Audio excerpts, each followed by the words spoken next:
নমস্কার বন্ধুরা, ছায়াস কুকিং গ্যালারিতে সকলকে স্বাগত। বন্ধুরা, আজ আমি তোমাদের সাথে শেয়ার করব বাঁধাকপির পকোড়া। বন্ধুরা, বাঁধাকপির পকোড়া এভাবে ভাজলে খেতে যেমন সুস্বাদু হয় আর খুব সুন্দর মুচমুচেও হবে।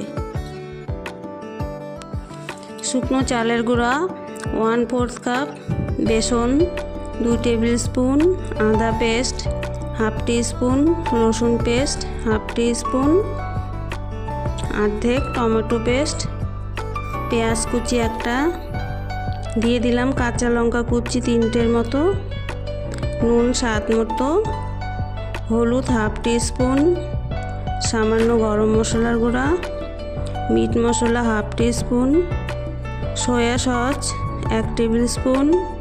সবগুলো উপকরণ মিশিয়ে নেব। ধুয়ে কেটে নিয়েছি বাঁধাকপি, দিয়ে দিলাম। এবার হাত দিয়ে ভালো করে মিশিয়ে নেব।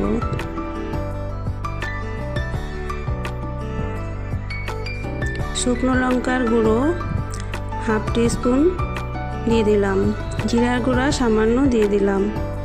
সবশেষে কিছুটা ধনেপাতা কুচি দিয়ে ভালো করে মেখে নেব। রিফাইন্ড অয়েল দিয়ে দিলাম। তেল গরম হলে বড়াগুলো ভেজে নেব। এভাবে লো ফ্লেমে 2 থেকে 3 বার এপিট ওপিট করে মুচমুচি করে ভেজে নেব।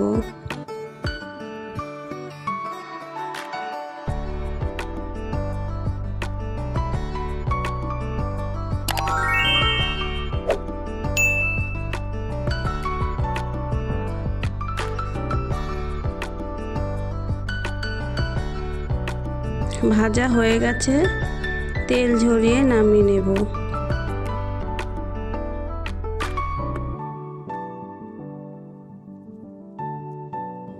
এই যে সবগুলো বাঁধাকপি পকোড়া ভাজা হয়ে গেছে। এভাবে বাঁধাকপির পকোড়া ভাজলে খেতে কিন্তু বন্ধুরা ভীষণ সুস্বাদু হয় আর ভীষণ মুচমুচেও হবে। আমার আজকের রেসিপিটি ভালো লাগলে অবশ্যই লাইক ও শেয়ার করো আর চ্যানেলটি প্লিজ সাবস্ক্রাইব করে রেখো। আগামী দিনে তোমাদের সাথে আরও ভালো ভালো রেসিপি শেয়ার করার চেষ্টা করব।